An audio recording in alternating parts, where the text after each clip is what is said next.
कि टोटल सीटों पे लड़ेंगे चुनाव जी। टोटल 243 सीटों पे जब हम बात करते हैं कि चुनाव लड़ेंगे तो उसका ये बिल्कुल अभिप्राय नहीं होता है कि उस चुनाव को हम अकेले ही लड़ेंगे। कुछ लोग कह रहा है 20 गो का अल्टीमेटम मिल गया है और चिराग इसको लेकर टेंशन में चले गए, इसीलिए अरुण भारती से ट्वीट करवाया जा रहा है कि अपना मतलब औकात दिखाइए। इस पार्टी में है हमारा जो गठबंधन है, हमारा जो एनडीए गठबंधन है, उस पार्टी में हमारा जो पार्टी है वो काफी मजबूत कड़ी है, पार्टी के उस काफी मजबूत हिस्सा है हम। और मुझे नहीं लगता है कि हमारी पार्टी को किसी भी तरह से इन सब चीजों के लिए मतलब ज्यादा जद्दोजहद करने की आवश्यकता है। हम लोगों को सीट को लेकर के कोई भी मतभेद नहीं है और मुझे जहां तक भरोसा है कि हमारी जो गठबंधन है, एनडीए गठबंधन है, उसमें हमें काफी सम्मानजनक सीटें मिलेंगी। एनडीए अभी तिरिया उनका जो चरित्र है, चाल चरित्र कैसा है, जो 2020 का जो चुनाव उन्होंने अकेले लड़ा था, उनके अंदर इतना तो गट्स था कि वो अकेले चुनाव लड़े थे। लेकिन किसी और में तो ये गट्स भी नहीं है कि वो इस तरह की चीजें कर सकते हैं। वो प्रमाणित कर देते हैं कि भाई वो शेर का बच्चा है। वो आपके लिए फायदेमंद है, वो साबित कर दिए कि शेर का बेटा है चिराग पासवान।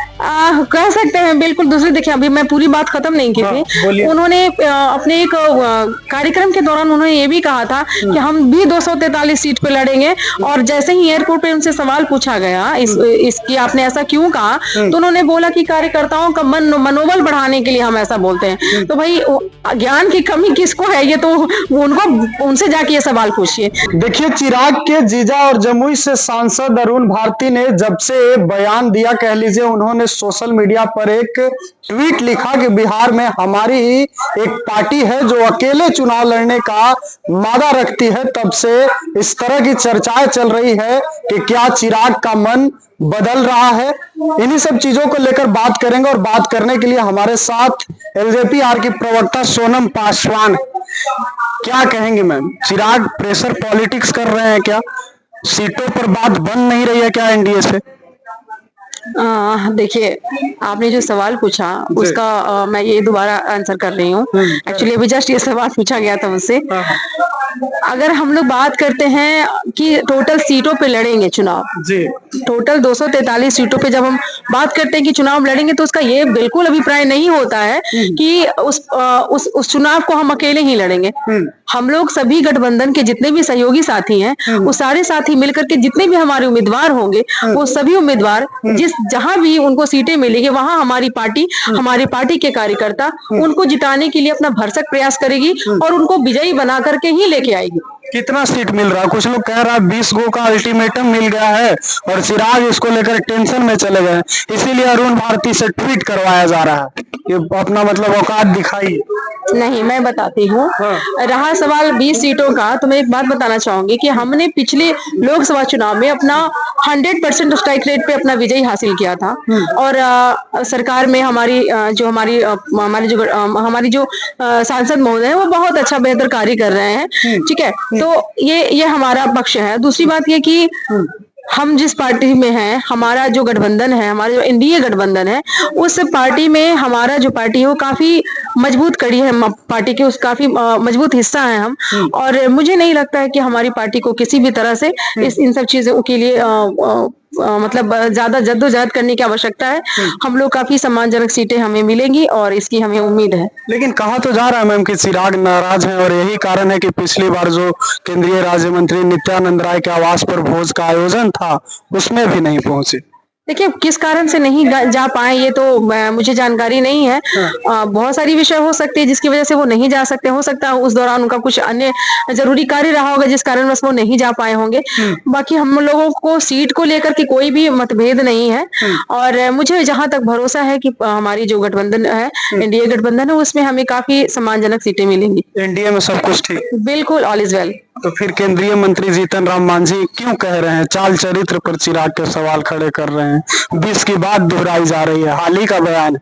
देखिए, उनके बात का तो हम ज्यादा जवाब नहीं दे सकते हैं कि वरीय हैं, हमारे गार्जियन तुल्य हैं। और वो अगर बोलते हैं कि हमारे नेता क्या बोलते हैं, हमेशा वो बोल रहे हैं, लगातार वो बोल रहे हैं कि वो उनको ज्ञान की कमी है, अनुभवहीन है, ये सब शब्दों का प्रयोग हमारे नेता के लिए बोला जाता है। और एक चीज और भी बोलते हैं कि वो अभी उनका जो चरित्र है, चाल चरित्र कैसा है, जो 2020 का जो चुनाव उन्होंने अकेले लड़ा था, उनके अंदर इतना तो गट्स था कि वो अकेले चुनाव लड़े थे, लेकिन किसी और में तो ये गट्स भी नहीं है कि वो इस तरह की चीजें कर सकते। वो प्रमाणित कर देते हैं कि भाई वो शेर का बच्चा है।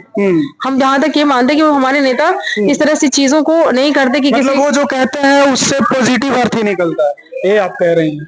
मैं समझी नहीं। मतलब जीतन राम मांझी जो कह रहे हैं वो आपके लिए फायदेमंद है, वो साबित कर दिए कि शेर का बेटा है चिराग पासवान। कह सकते हैं बिल्कुल। दूसरी देखिए, अभी मैं पूरी बात खत्म नहीं की थी। उन्होंने अपने एक कार्यक्रम के दौरान उन्होंने ये भी कहा था कि हम भी 243 सीट पे लड़ेंगे, और जैसे ही एयरपोर्ट पे उनसे सवाल पूछा गया इसकी आपने ऐसा क्यों कहा, तो उन्होंने बोला कि कार्यकर्ताओं का मनोबल बढ़ाने के लिए हम ऐसा बोलते हैं। तो भाई ज्ञान की कमी किसको है, ये तो उनको उनसे जाके ये सवाल पूछिए, और मैं इस पे ज्यादा वार्तालाप नहीं कर सकती हूँ क्योंकि वो बड़े हैं भाई। और रहा सवाल कि हमारे नेता क्या कहते हैं अनुभवहीन है, ये बार बार वो बोलते आए हैं, तो अनुभवहीन कैसे होते हैं? वो तो अभी 100% स्ट्राइक रेट पे अपना जीत साबित करके भी बता देते हैं बिहार को। बिहार में युवा और महिलाओं का उत्थान कैसे हो, लगातार वो अपने कार्य के दौरान बता रहे हैं बिहार वासियों को कि वो अनुभवहीन है, या जनता के दिल में जितने प्यार है हमारे नेता को लेकर के। आए दिन जब भी हम लोग कार्यक्रम किए हैं, कहीं भी किए हैं, तो अपार भीड़ वो दर्शाती है हमारे नेता के प्रति कि वो कितने अनुभवशाली हैं।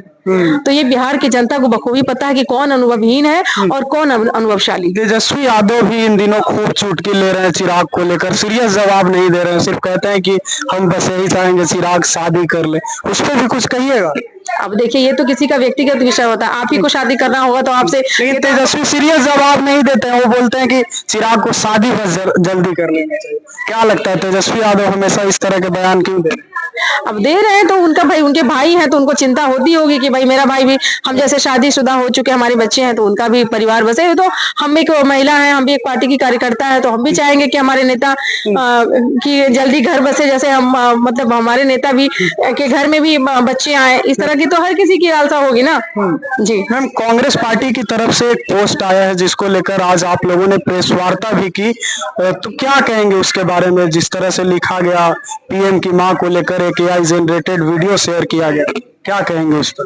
देखिए, आज एनडीए की प्रेस वार्ता रखी गई थी जिसमें हमारे एनडीए के सभी घटक दल की महिलाएं यहाँ उपस्थित थी, सभी प्रवक्ता यहाँ मौजूद थी, और हम लोगों का यही डिमांड है कि नेता प्रतिपक्ष जो सत्ता पाने के लिए इतने ज्यादा लालायित हो गए हैं कि गुजरी हुई किसी की मां को भी इस चुनावी दौर में लेकर के आते हैं और उनको गाली देते हैं। तो ये उनके संस्कार किस हद तक गिर गए हैं उसको वो दर्शाता है। तो क्या मांग है आप लोगों की, क्या चाहते हैं? उस वीडियो को हटा दिया जाए? देखिए, हम लोग बिल्कुल चाहेंगे कि इस तरह की वारदात जो कर रहे हैं वो लगातार कर रहे हैं। कभी कार्यक्रम के दौरान आपने देखा है कि वो वीडियो कितना वायरल हुआ था। प्रधानमंत्री किसी एक ही प्रधानमंत्री नहीं होते हैं, वो सिर्फ बिहार के प्रधानमंत्री नहीं है, वो पूरे भारतवर्ष के प्रधानमंत्री हैं। और इस प्रकार से बिहार का क्या मैसेज बाहर जाएगा कि बिहार के कुछ सत्ता लोभी लोग हैं जो बिहार में अगर हमारे प्रधानमंत्री जी को इस तरह से गाली गलौज दी जाती है तो सिर्फ बिहार की महिला और युवा ही नहीं, बिहार से बाहर जितने भी देश, जितने भी